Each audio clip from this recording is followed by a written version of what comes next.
Please welcome Jim Jarmish and IGGY POP.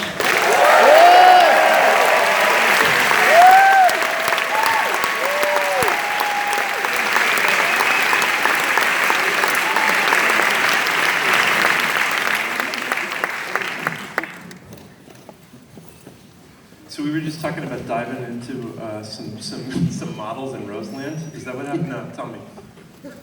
Oh no, I was just saying one time when it wasn't Stooges, I don't think, but Iggy was playing at Roseland, and I remember him stage diving off, swimming over to the side where there's a little VIP stage where he flipped over all the tables and sent the supermodels scurrying with their champagne cocktails flying, and then he dove back into the audience and swam back and ended up on stage. I've seen a number of these kind of shenanigans.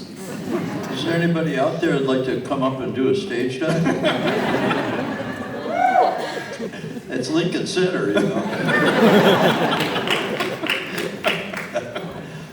I'm not going to do it. The balcony. Yeah. Jump! And then we were talking about IGGY POP, which is a whole other. Oh, see? Listen to that. You have a bird called Biggie because he's a very large cockatoo. Right. So I think my wife wanted to call him Peaches. Right. It's because he was, call that bird Biggie. But he's on Instagram, IGGY POP. Yeah. Seriously. He's a Moluccan. Moluccan cockatoos are sensitive to music. Stooge music gets him riled up, you know. But hip hop gets him belligerent. Yeah. He likes the hardcore gangster stuff. He does, actually. He doesn't like auto-tune very much. And you didn't like it when you got in his face, right? Yeah, if you get in his space, he'll bite you. IGGY POP on Instagram. What was it like to watch the movie? When you saw the finished product and you looked at the whole What about movie? When what you about watched, watching it? Yeah. Well, for you. The first time I saw it, I was like, oh no, we're living with our mothers? It's like, oh gee, you know. And then as the thing went on, you know, I thought, wow, what a great end to use visuals so that people can see what the story that Jim wanted to tell. I liked just simple things like when I think James Williamson says to me, well, he just took off and left and went to England, and then they showed the tail end of a 747 spewing exhaust. You know, that's use of film. You know, it wouldn't have been the same if it was just some creepy old talking head. But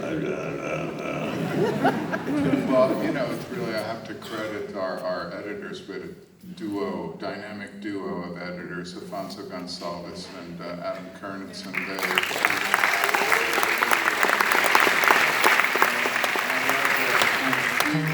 illustrating things, and we early on said, yeah, you know, you don't have to stick to the period. If you get a good shot of a cat pulling up in front of a hotel and it's from 1947, that's even better, you know, so they were really amazing. How long have you had this project in mind, Jim?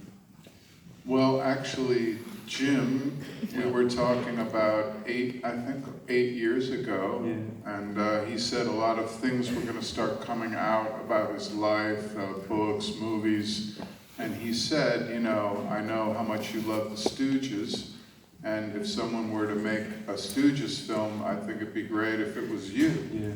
And I was like, okay, the next day I'm going to figure out how am I going to do with this film. But it took quite a while. I first was financing it myself. Carter Logan, our incredible producer, was there for the whole time organizing it. And contributing to a lot of things in the film, but after a certain point he said, you know, Jim, you spent like, I don't know, almost 40 grand, you're running out of money, of your own money, so we had to stop for a while. We made a film called Only Lovers Left Alive. Editing that, we were working again on Gimme Danger. Then we got Independent in England to help us find financing, and then Bart Walker found us Fernando Sulichin, who was our angel and financed the film. Then we had to stop again and made Patterson. Then we had about a year and a half of licensing all the stuff in this film, and that was incredible work. Ariel de Saint-Phal and others had to also find when we couldn't license certain things, we had to remove it, replace it. That was about a year and a half of incredible work on their part. So yeah, it was a long time, but when I told Jim a few times, well, it's coming, it's just coming slow, you know, and you said at one point, it's not a time-sensitive thing, it's the Stooges, so just as long as you're working on it. So I said, it's gonna come, you know. I would call him about every 6 months, just to let him know I cared, but you don't want to, when you work with a creative person, you don't want to push them ever. Never, never, never. You know, so. Yeah. How far back do you guys go? How far back do you guys go? When did you meet? 90s, I think. Yeah. Yeah, like 25 years. Yeah, something like that. We were in Vietnam together. Right. Yeah. Not that far back. We survived the Lower East Side. Right. Yeah. You're going to survive the new Lower East Side. I heard recently that Williamsburg is the new East Village. Right. Oh no, the new East Village, one or the other. The East Village is the new Williamsburg. Is that it? I'm confused. Yeah. Somebody Google it and find out. Anybody got any questions? Yeah. Do we see a new Iggy Pop concert coming to New York? Iggy Pop coming to New York, a new concert. What Have you got a about date? Have you got a date coming up in New York? I was just here. You missed it. Yeah, it was this spring at United Palace. It was amazing. Oh, Great. I mean, I'm coming for other things, but not to play a concert, as far as I know. I kind of need to go nappy now for a little while. He says that, but in 2 days he's heading to South America. He's touring, so he doesn't stop. I'm sorry. Yeah, buy your ticket. Right now. Yeah.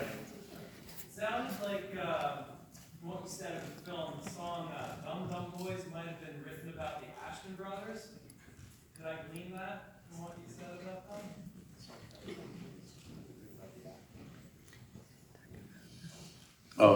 It's not just the Ashtons.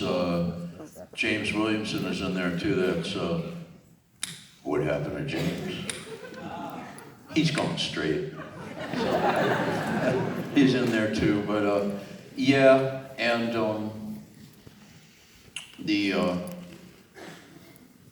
the title.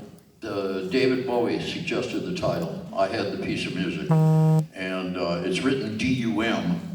And at the time, that was a lot like the early Stooges music.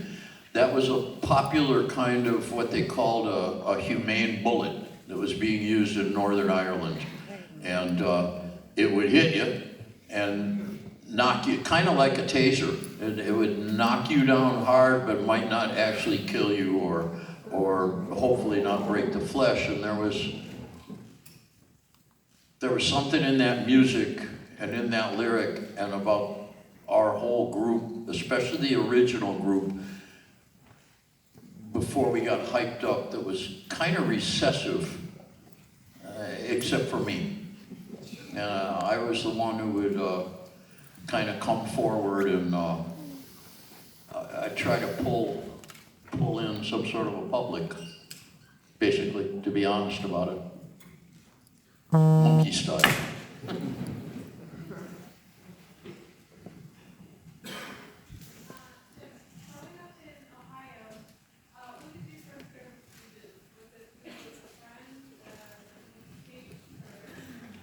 It was actually... Question, when did Jim first hear about the Stooges? Yeah, I'm from Akron, Ohio, and suburbs of Akron. And as a young teenager, a friend, an older brother of a friend, had a secret stash of stuff under his bed, which included some interesting things to us, like I remember he had Naked Lunch by William Burroughs and Candy by Terry Southern, a Coltrane record, a Mothers of Invention record, and the first Stooges record.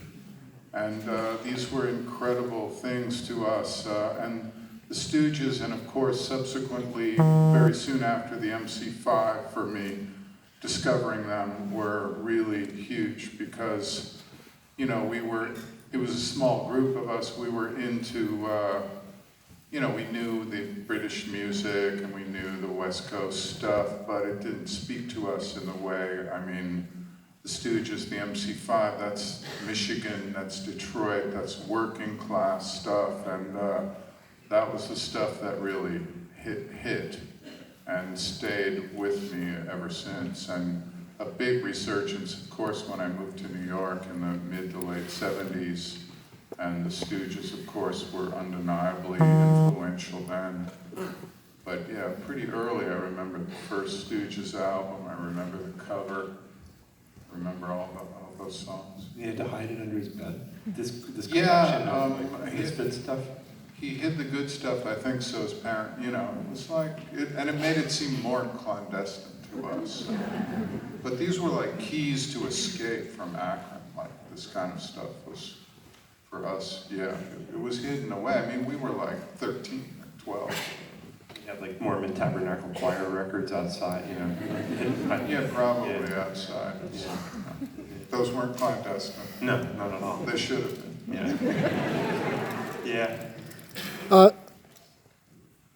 Jim I Farrar. always wondered the story of Steve McKay and Funhouse, because it sounds like he kind of shows up halfway through 1970 and then stays for the rest of the album.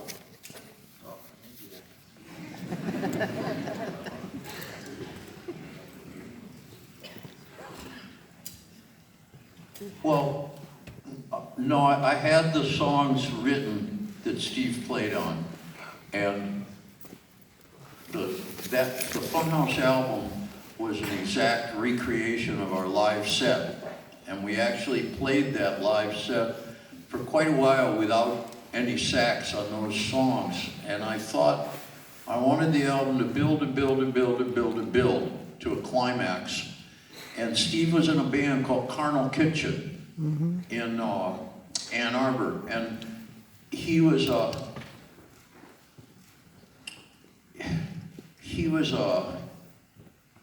kind of a classic, high quality American young man who dressed in a kind of a mid-Atlantic style. He could have sat down and had a debate with William Buckley about something, but he played his sax as if he was under the influence of LSD, which he was, and with the chops of not unlike Junior Walker or Maceo Parker. So I convinced him to come and join the group to play on that album. And it was really for that album. And then from there on, he played with us live for a while, but there was, groups have a certain instrumentation, each one that really highlights their identity. And in our group, a saxophone was for about half of the gig, but not for every song. And so Steve wanted to play more, and at one point he asked, listen, I want to play on every song, you know, and I wasn't ready to do that. And eventually the group exploded for the 9th time anyway. So, but when we reunited, Steve played something on every song, and I was very happy about that. And he was just how often do you meet a nice person? That's right. And you still think they're nice 40 years later? How often in life? And this was just a very nice man, just a sweet man.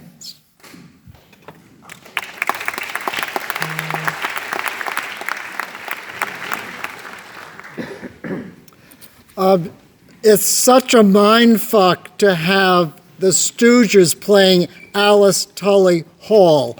Thank you, Jim Jarmish.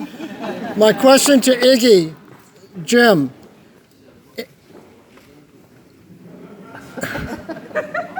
Jim. What's Alice Tully Hall?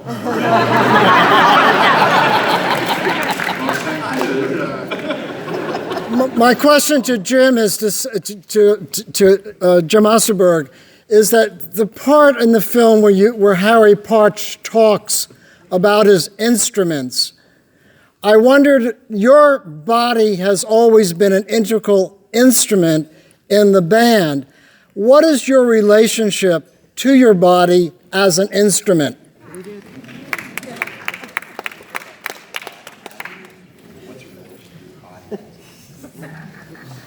I started in music as a drummer.